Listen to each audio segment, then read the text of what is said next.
Today I'm going to review the medical report that was released on Vice President Joe Biden's condition. This medical report is available online. You can Google it and download it and review it yourself. This report summarizes two major sections. The first one is his current medical condition, and the second one is his past medical condition. We're going to start first of all with his current medical condition.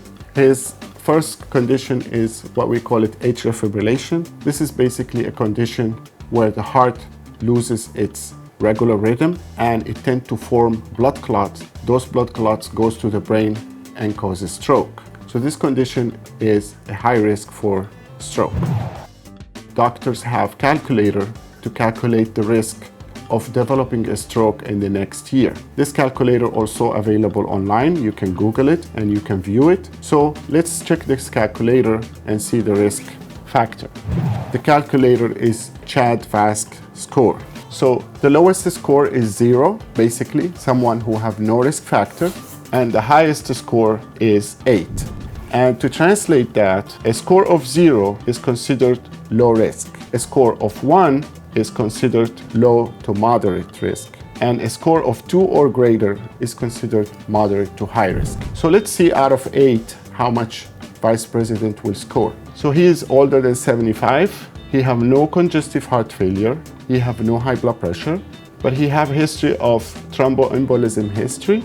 And also he had a history of vascular disease and no diabetes. So his score basically a 5 out of 8. This is considered high risk for developing stroke in the next year.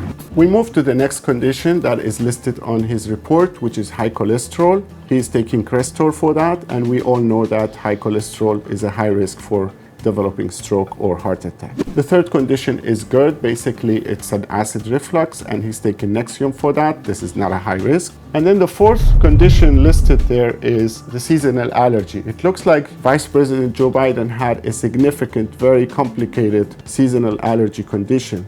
This requires multiple surgeries to his sinuses, and this requires him to be constantly on a medication called Allegra that he's taking now. And we all know that the side effect of this medication is sleepiness and drowsiness. Now let's move to his medical history. It looks like in 1988, Vice President Joe Biden developed significant brain bleed, and he was taken to surgery and he was worked up and found to have an aneurysm. He actually had 2 aneurysms. One of them burst and bled, and the other one did not bleed. He received treatment for both of them. However, after the surgery, he developed complication, which is a blood clot in his legs and another blood clot in his lungs. This is very significant complication after surgery of bleed. The treatment for that is a blood thinner. However, he is bleeding, so he cannot take the medication. Ultimately, he received a filter which blocks the blood clots from traveling to the lungs. Now, the report here is incomplete, does not explain how he was on medication, then the medication was stopped, and then he had the filter placed. So I would like to have more detail about the sequence of events and the sequence of treatment that he received. The report mentioned that his last CAT scan of the brain was in 2014.